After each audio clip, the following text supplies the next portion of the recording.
How you doing? And welcome to Neither Real Music. I'm Ed. This is one major method, intermediate, a series dedicated to ideas that an intermediate level guitar player or second year guitar player should start to learn. This is a continuation of our talk and discussion on how modes work. In our first discussion, we talked about parallel modes, which resulted in a series of modes that all started with the same fundamental tone and were played over that tone. So we ended up with a C Ionian scale, a C Dorian scale, a C Phrygian scale, so on and so forth. All of them having C as their fundamental tone. In this video, we're going to be talking about relative modes. These will all start with a different fundamental tone. But before we get started, please consider subscribing. If videos like this are helping you learn to become a better player, subscribe to my channel and ring the little bell so that you know when your next lesson is going to happen. Relative modes are the precursor to the idea of what mode works over what chord. People often wonder what's the difference between a C major 9 chord and a C9 chord. What group of tones works over one scale versus the other? In a C major 9, a C Ionian mode works best. In a C9 scale, a C Lydian scale might work best. This is all subjective as to what is best for your ear, but there is a framework laid out for you to follow. Throughout this video, I'm going to show you different examples of how fundamental tones could sound different dependent on which mode is put over top of them. So we're going to start with all of the relative modes in the key of C. This way you could take the idea and apply it to any other key that you see fit. So let's get started. I'm going to start by showing you an example of a C Ionian. When you hear the term Ionian, it's just a basic major scale. Let's take a look at this. C Ionian with a C fundamental tone.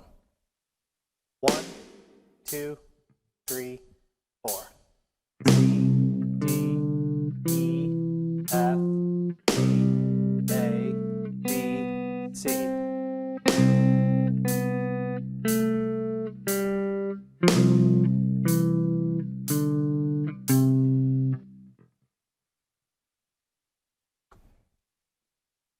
As you can hear, sounds like a standard major scale because it is a standard major scale. In our second example, we're going to take a look at D Dorian. D Dorian borrows the rules from a C major scale. So there's going to be no sharps or flats in this scale, unlike your standard D major scale. Let's take a look at this scale. 1, 2, 3, 4. B, E, F, G, A, B, C, D.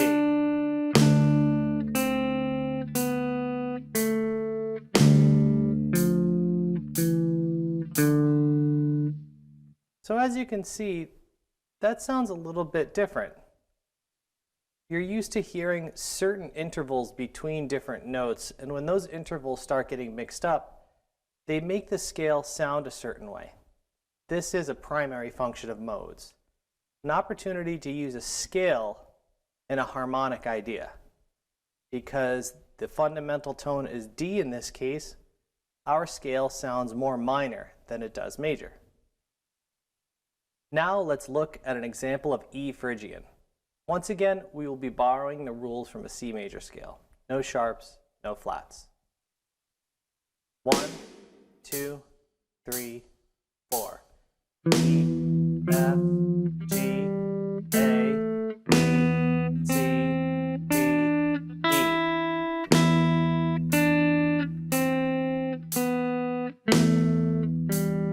E.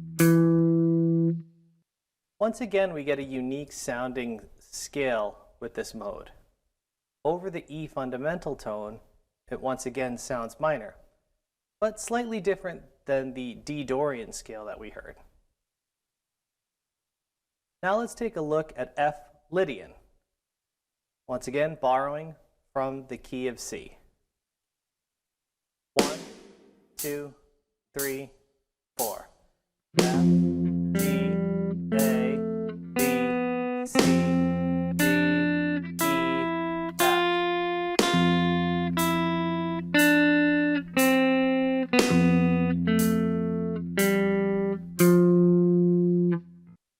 In the key of F, we have a B flat.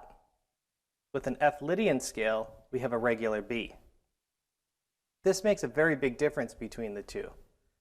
F Lydian sounds major, but it doesn't quite sound exactly like the major that we're used to hearing with an Ionian scale. Now let's take a look at G Mixolydian. 1, 2, 3, 4. G, A, B, C, D, E, F, G.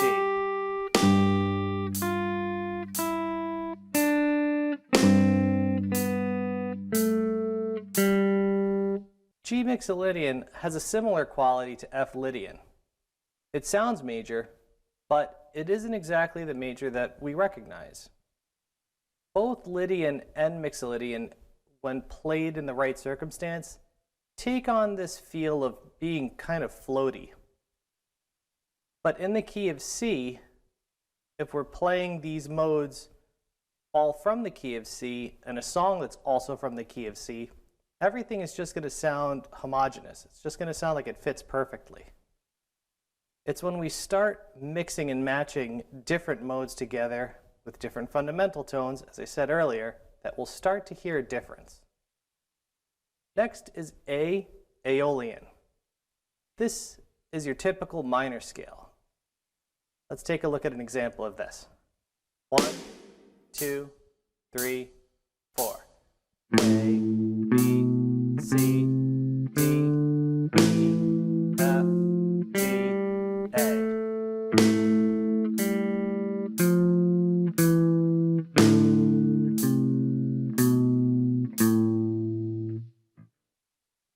So with that scale, we get to hear the minor that we're all used to hearing.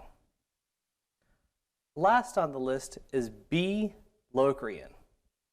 Locrian always sounds very dark and very foreboding no matter how you play it, no matter whether it's relative or whether it's parallel.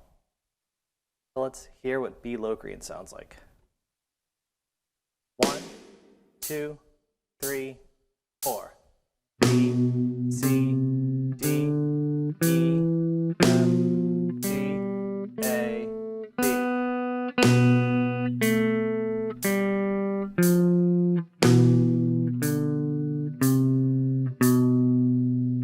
Notice how that one doesn't ever really sound like it's going to end. Feels like it gets close to ending, but it never really gets there. That's because B is what's called a leading tone, and leading tones always want to resolve. When we don't resolve a leading tone, it tends to stick out. So as you can see with those examples, the term relative means that they all come from the same key diatonically. If you look at the letters for the key of C major, there are no sharps or flats. So in every example that I showed you, I didn't add a sharp or flat, even though we did start on a different letter other than C. So D Dorian borrows the rules from the key of C but starts and ends on D. G Mixolydian borrows the rules from the key of C but starts and ends on G. So when we start to apply this in real world, we look at fundamental tones. And if you have a single fundamental tone, you end up with a lot of options of things to be able to play over the top of that fundamental tone. As we add more letters to that fundamental tone, turning it into a chord, we start to narrow down our options of things that we could use to play over those chords. So as I said in the beginning, a C major 9 borrows from the key of C because technically all the letters in a C major 9 are in the key of C, versus a C9 chord, which comes from the key of F. So I would use different modal structures to make each one of those chords fit better contextually into the song that I'm writing. Without getting too in-depth with the descriptions in this video, I'll just start by showing you a few examples. We're going to use a fundamental bass line from the key of C major of 1, 2, 6, 5. So our bass notes are going to be C, D, A, and G. Each one of these examples is going to use that bass line, but as we go through each example, I'm going to change the various modes that go over the top of them. This way you can hear how the two interact. 1, 2, 3, 4.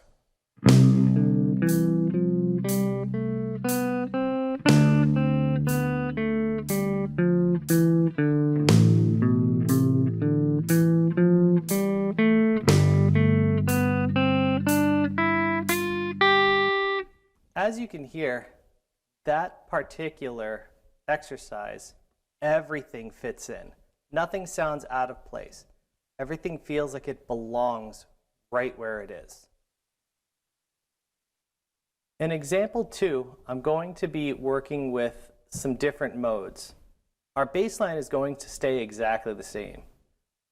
But instead of everything being relative, I'm going to start mixing and matching different modes so that you can hear how they interact with the fundamental tone. 1, 2, 3, 4.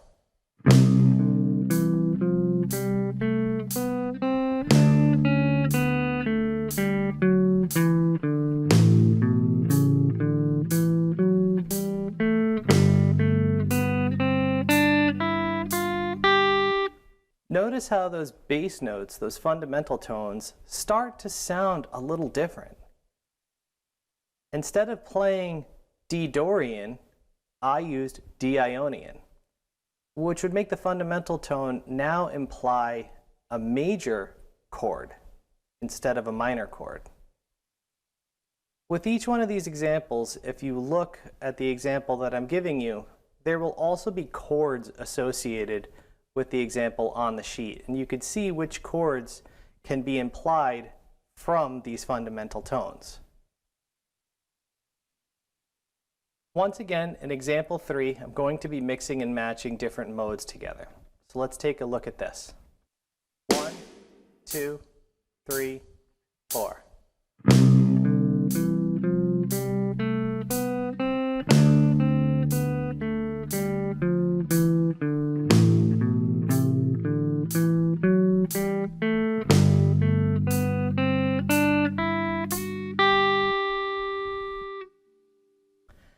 In this sequence, I changed D to a Lydian scale, I changed A to a Dorian, and G to an Ionian. Once again, changing the implied chord sequence that could be used over the top of this, but the bass line staying exactly the same. With our fourth and final example, I'll be picking some very unique patterns and different modes to play over this bass line to really drive home how you could change the feeling of a fundamental tone by changing the mode you use over the top of it. Let's take a look at this last example. 1, 2, 3, 4.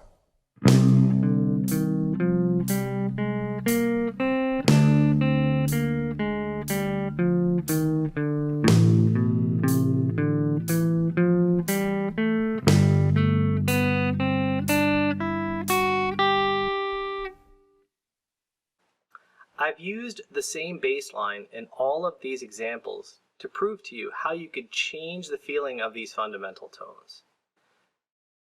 If you take this idea and expand it forward to add in different notes as your fundamental, you start to realize how different chords and different modes interact with each other.